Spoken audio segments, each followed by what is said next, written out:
Assalamualaikum warahmatullahi wabarakatuh. Oke, seperti biasa sebelum dilanjutkan cerita pedang King Daonya, bantu Mimin tekan tombol like dan berkomentar. Juga terima kasih sudah dan sebelumnya. Gas. Bab 1497. Pertarungan. Qin Yun tidak dapat menahan diri untuk bertanya dengan marah.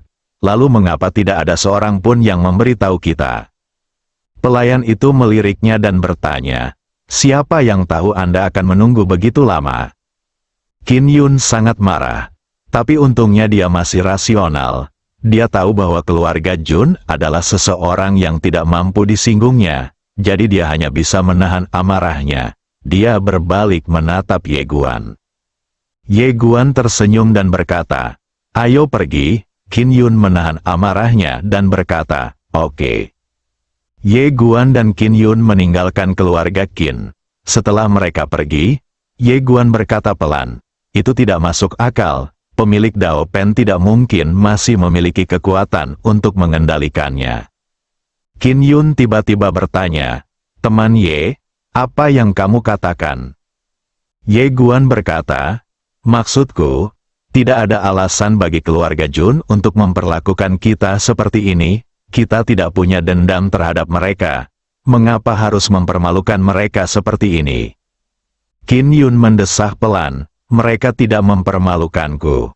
Ye Guan menatap Qin Yun, dan Qin Yun berkata dengan suara yang dalam, mereka sama sekali tidak menganggap kita serius. Terus terang saja, mereka mengabaikan kita. Jika gubernur datang, kepala keluarga Jun harus pergi ke pintu untuk menyambutnya setengah jam sebelumnya. Ye Guan sedikit bingung, karena dia tidak peduli pada kita, mengapa dia mengundang kita?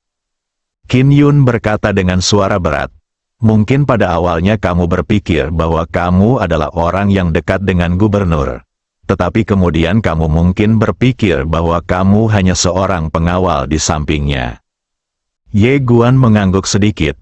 Aku mengerti. Qin Yun berkata, Tuan Muda Ye, jangan marah. Beginilah cara dunia bekerja. Kita memperlakukan orang berdasarkan status mereka. Dia masih takut kalau Ye Guan masih muda dan pemarah.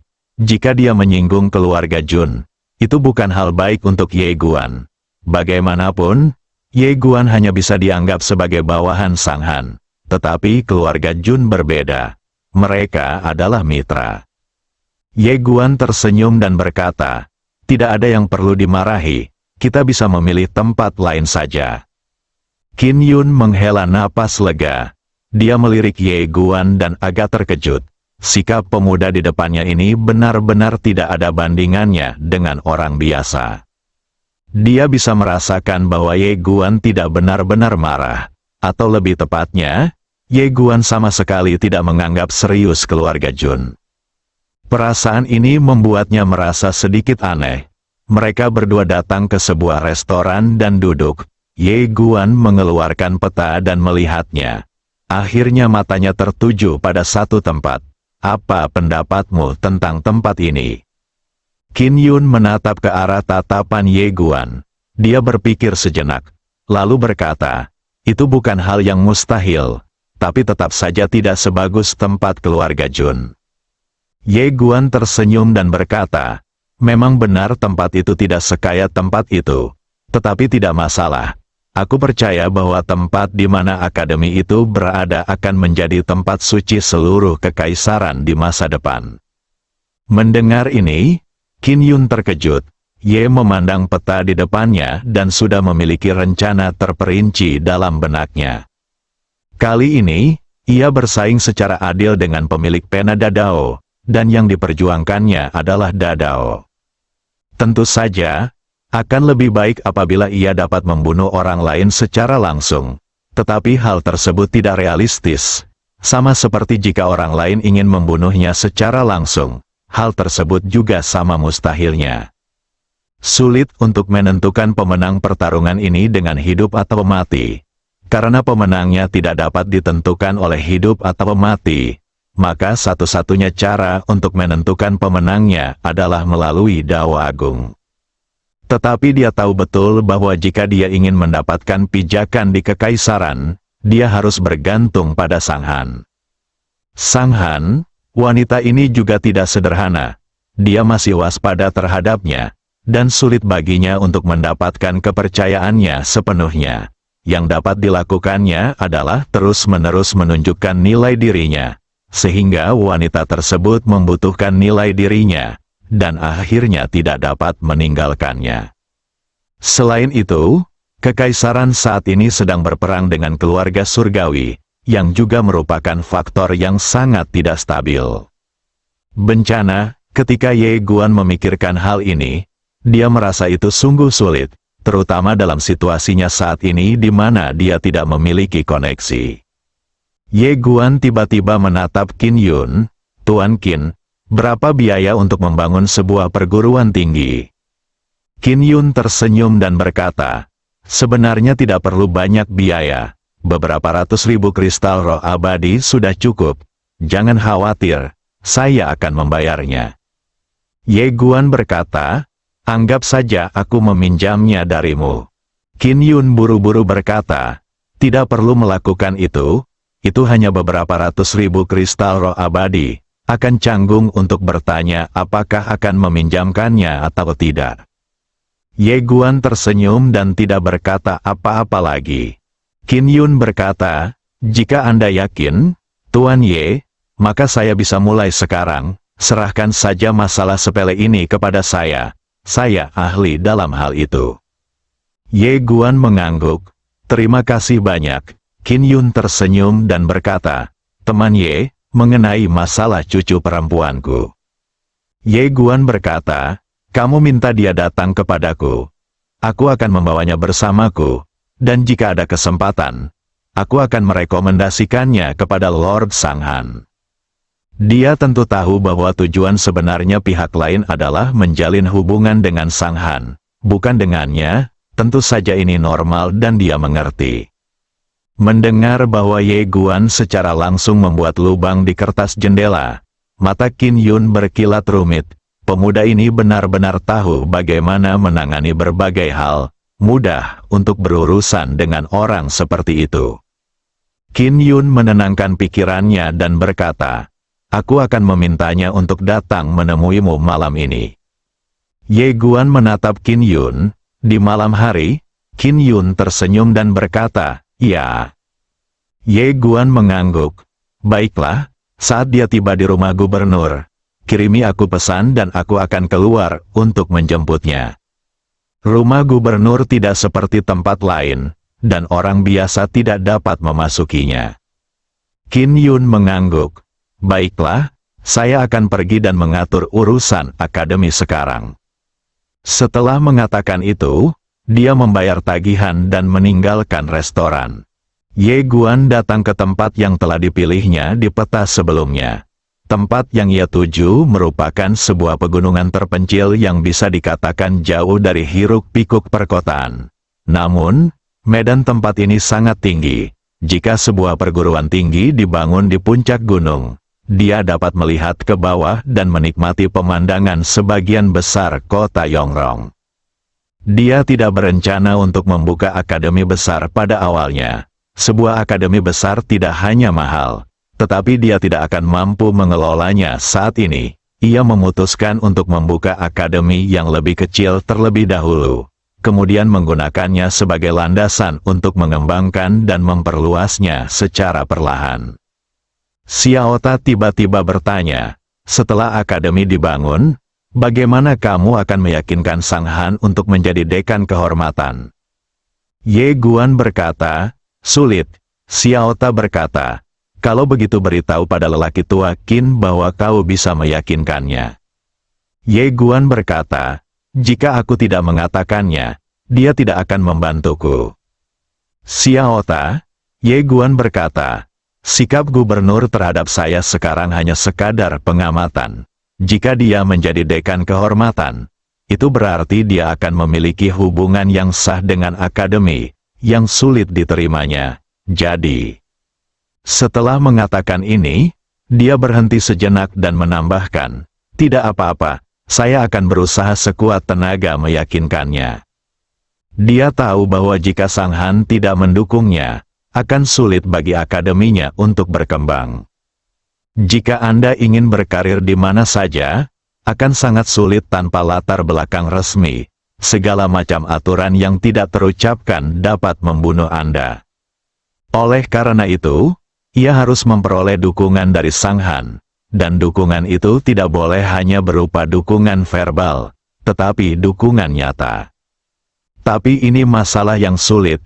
Setelah beberapa waktu, dia meninggalkan ladang itu dan berkeliaran di sekitar kota untuk waktu yang lama. Ketika hari sudah hampir gelap, ia kembali ke istana gubernur. Setelah tiba di rumah gubernur, ia datang ke ruang berkas perkara. Berkat instruksi Sang Han, dia bisa meninjau semua berkas kasus. Berkas kasus ini semuanya merupakan peristiwa besar yang telah terjadi di kota Yongrong saat itu. Sebenarnya itu sedikit mirip dengan sekretariat dinasti sekuler. Semua masalah di bawah ini akan dikumpulkan di sini, kemudian disaring dan diringkas oleh orang-orang di sini, dan akhirnya dilaporkan kepada Sang Han. Lagi pula, sebagai penguasa seluruh kota Yongrong, mustahil baginya untuk mengurus semuanya seorang diri. Tidak lama kemudian, Ye Guan dipanggil oleh Sang Han. Di dalam aula, Sang Han duduk di meja, ada gulungan emas di meja di depannya. Ye Guan tahu bahwa itu adalah dekret kekaisaran. Sang Han sedang meninjau tugu peringatan, jadi Ye Guan hanya bisa menunggu. Setelah waktu yang tidak diketahui, Sang Han meletakkan penanya dan bertanya, bagaimana keadaan akademi? Ye Guan berkata, lokasinya sudah dipilih, dan akan dibangun dalam waktu sekitar 1 bulan. Sang Han menatapnya, apakah kamu menemui masalah? Ye Guan menggelengkan kepalanya, tidak. Sang Han mengangguk dan tidak berkata apa-apa. Ye Guan berkata, setelah akademi dibangun, bisakah kamu menjadi dekan kehormatan? Dia memutuskan untuk langsung ke intinya. Satu-satunya cara untuk berurusan dengan orang pintar seperti itu adalah dengan bersikap tulus.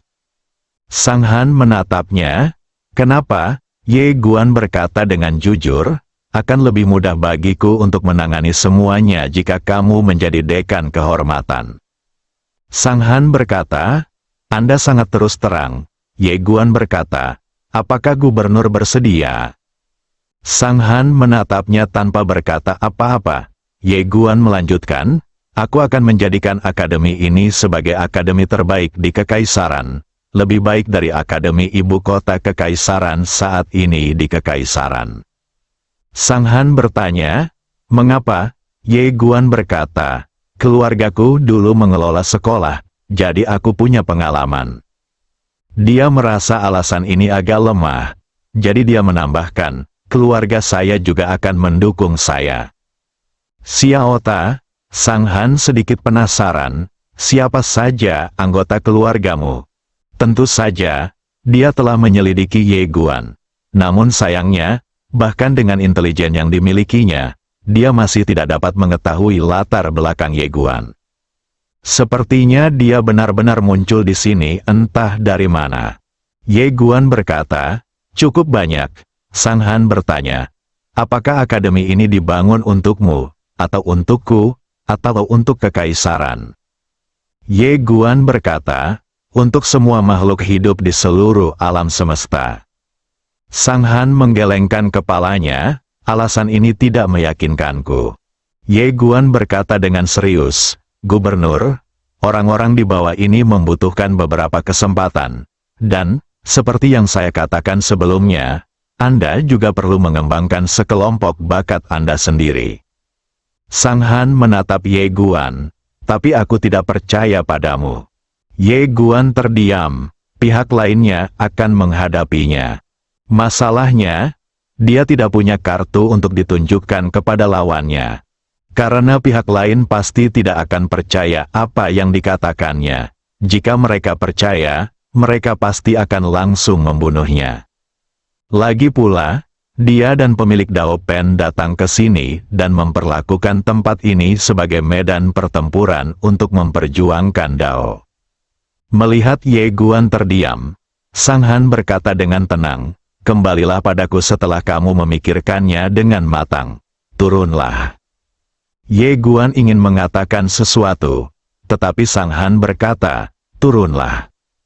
Ye Guan menatapnya, tidak berkata apa-apa lagi, lalu berbalik dan pergi. Bab 1498, Pesta Minum. Setelah meninggalkan aula, Ye Guan kembali ke kamarnya dan menghela nafas. Wanita ini sungguh sulit untuk dihadapi. Xiaota berkata, wanita itu sangat waspada terhadapmu.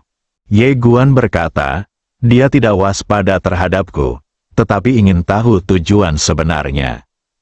Xiaota bertanya, mengapa? Ye Guan tersenyum dan berkata, hanya ketika dia tahu tujuanku yang sebenarnya, dia bisa merasa tenang dan memanfaatkanku.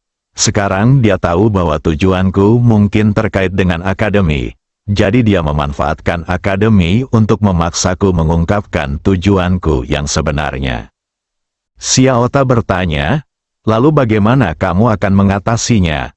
Ye Guan berkata dengan lembut, tidak mungkin untuk mengungkap tujuan sebenarnya.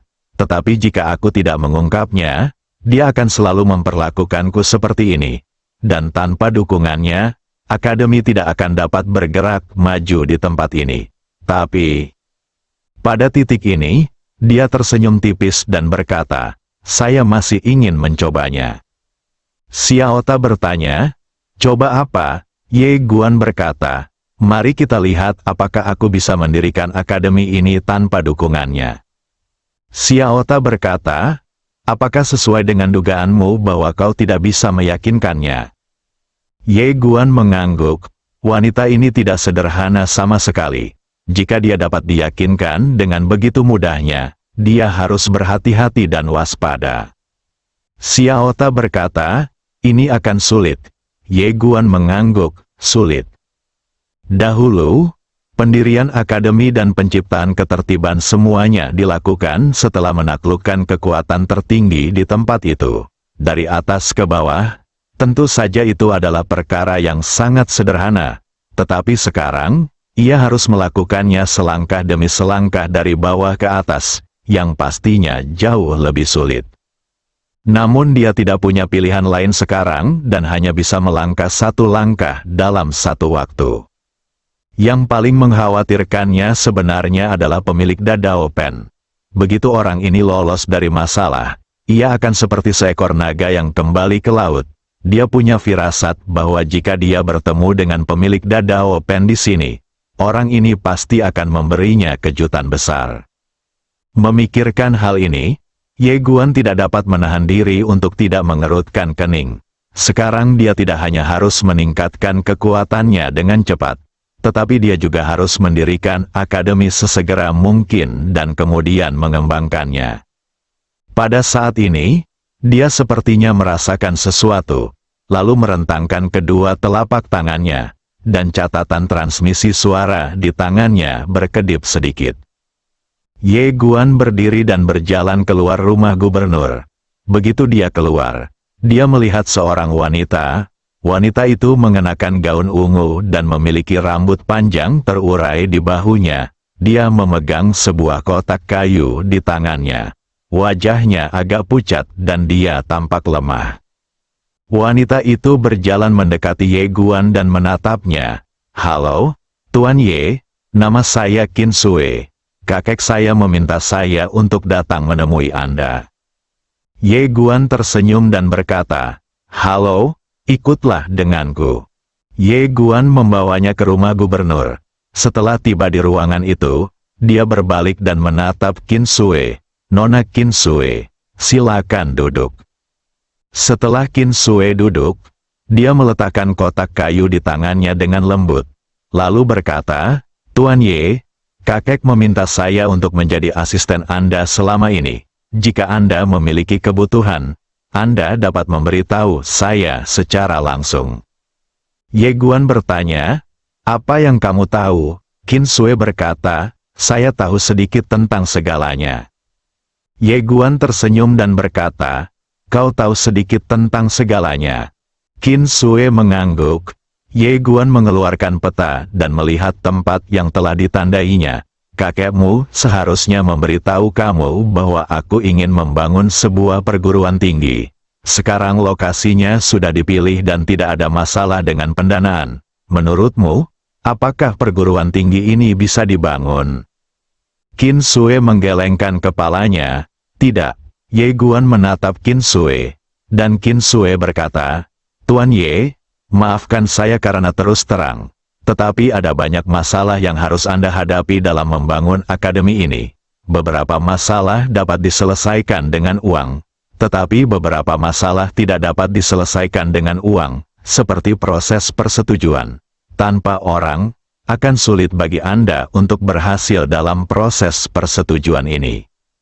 Ye Guan berkata, coba saja. Qin Sue menatapnya tanpa berkata apa-apa, tetapi merasa sedikit kecewa. Cobalah bulu ayam. Namun, pemuda di depannya adalah orang yang disukai kakeknya. Jadi dia tentu saja tidak bisa mengatakan apa yang ada di dalam hatinya. Jadi dia mengangguk dan berkata, oke.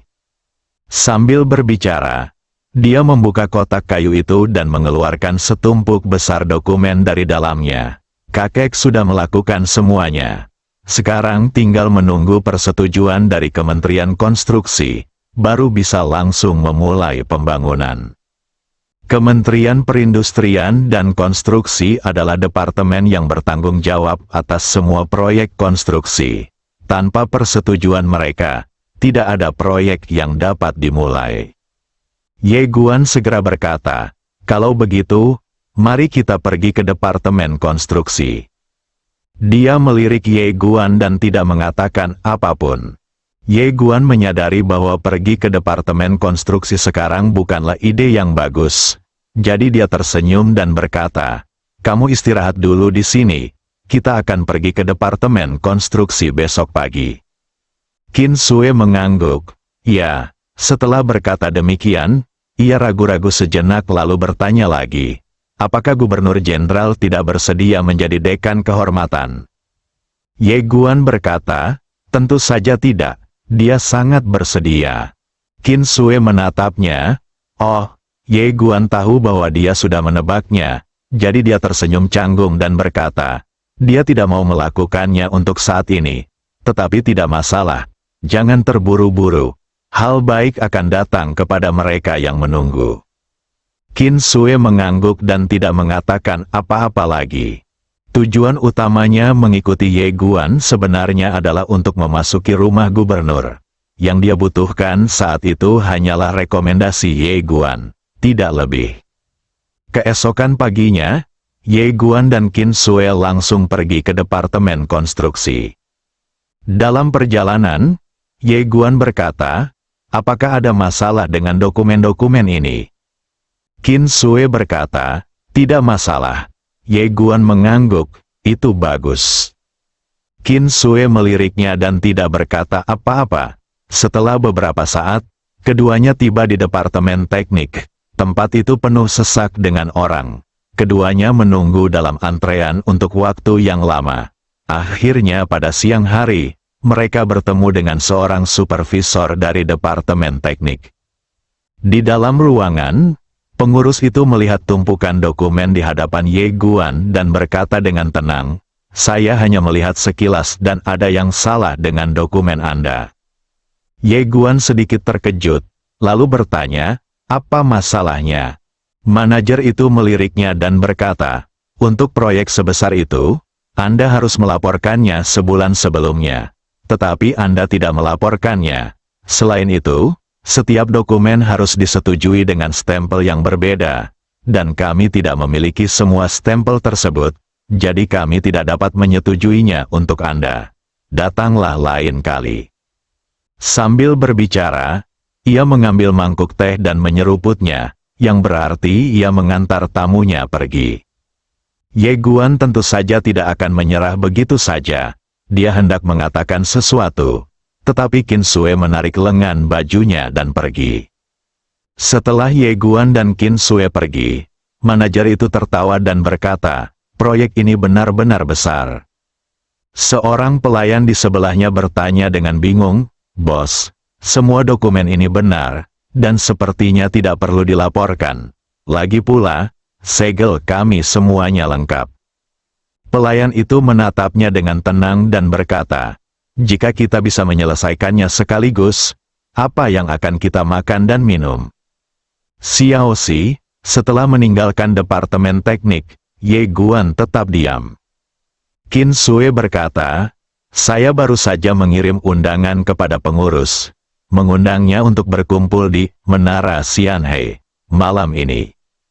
Ye Guan menoleh ke arah Qin Sui, yang dengan tenang berkata, bagaimana ini bisa tercapai jika kamu tidak mentraktir kami makan atau memberi kami beberapa keuntungan? Ye Guan tidak mengatakan apapun. Qin Sui menambahkan, kamu tidak perlu pergi. Aku akan meminta kakek untuk mengirim seseorang. Ye Guan berkata, aku akan pergi.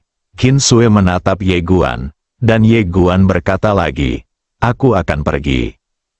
Qin Sui berkata, baiklah, pada malam hari, Cerane Tower. Ye Guan awalnya menunggu di dalam kotak, tetapi pada saat ini, Qin Sui menariknya keluar dari kotak dan membawanya ke gerbang. Ye Guan sedikit bingung. Qin Sui menatapnya, bagaimana kamu bisa menunggu seseorang di dalam kotak? Kamu harus menunggu di pintu, mengerti? Ye Guan. Tak lama kemudian datanglah pelayan dan seorang pembantu dari kejauhan. Melihat Ye Guan tidak bergerak, Qin Sui memelototinya, lalu berjalan menuju pelayan dan pelayan itu. Dia tersenyum dan berkata, pelayan Zhou, terima kasih telah meluangkan waktu untuk datang ke perjamuan ini. Silakan masuk. Pelayan itu tersenyum dan berkata, baiklah. Setelah mereka memasuki kotak, Qin Sui diam-diam mengeluarkan cincin penyimpanan dan meletakkannya di tangan Ye Guan. Pada saat yang sama, suaranya terngiang di benak Ye Guan, minumlah beberapa minuman dulu. Lalu berikan padaku setelah kita saling mengenal. Ye Guan melirik cincin di tangannya dan mengangguk, dia secara alami mengerti segalanya. Pada saat itu, dia mengambil gelas anggur, berdiri, dan berkata sambil tersenyum, Manajer Zhou, kemarilah, saya akan bersulang untuk Anda. Setelah 3 putaran minuman, keduanya sudah sedikit mabuk, tetapi orang yang bertanggung jawab tetap menjaga ketenangannya, menyapa mereka dengan senyuman, tidak rendah hati atau sombong, sopan dan terkendali, dan tidak menyebutkan apapun lagi. Ye Guan juga tidak menyebutkannya. Setelah beberapa saat, ledakan, pada saat ini, suara renyah tiba-tiba terdengar dari ladang. Ah, Ye Guan tiba-tiba terkejut. Dia melihat ke tanah dan berkata, Manajer Zhou, Anda kehilangan cincin Anda. Manajer Zhou menatap cincin itu. Ketika dia melihat cincin itu, kelopak matanya berkedut. Ada 100.000 kristal roh bintang di dalam cincin itu. Ye Guan segera mengambil cincin itu dan memberikannya ke tangan manajer. Manajer Zhou, tolong simpan cincin ini dengan baik. Manajer Zhou dengan tenang menyimpan cincin itu, dan senyum di wajahnya tidak lagi sopan seperti sebelumnya. Kali ini, senyumnya tulus. Untung saja kakak Ye menemukannya. Kalau tidak, aku khawatir aku tidak akan bisa melapor kepada istriku saat aku kembali. Lagi pula, ini adalah gajiku selama beberapa tahun. Ayo, kita minum. Setelah minum banyak anggur, Ye Guan tiba-tiba mendesah tanpa sengaja. Manajer Zhou bertanya dengan tergesa-gesa, Saudara Ye, ada apa? Ye Guan menghela napas lagi. Hei, saudaraku, aku punya banyak kekhawatiran akhir-akhir ini. Kamu juga tahu bahwa akademiku. Ah, akademi. Manajer Zhou tiba-tiba tertawa dan berkata, saya benar-benar lupa tentang Saudara Ye. Saudara Ye, apakah Anda membawa semua dokumennya? Ye Guan berkata, mereka semua menyerangku. Manajer Zhou berkata, ayo, berikan semuanya padaku. Ye Guan mengeluarkan semua dokumen, dan manajer Zhou mengeluarkan banyak segel seperti trik sulap, dan berkata sambil tersenyum, "Saudara Y, kemarilah, saya akan menyetujuinya untuk Anda sekarang." Dia berhenti sejenak dan melanjutkan, "Saudara Y, sejujurnya, ini melanggar aturan. Tetapi pendirian akademi Anda merupakan prestasi besar. Akademi ini dapat menumbuhkan lebih banyak bakat untuk kekaisaran dan menyediakan platform bagi rakyat untuk meraih kesuksesan. Kekaisaran kita membutuhkan orang-orang seperti Anda yang mengabdi pada negara dan rakyat. Jadi, meskipun sedikit melanggar aturan, saya tetap ingin mendukung Anda." Setelah berkata demikian, dia mengambil segel itu dan menempelkannya dengan keras, bersambung.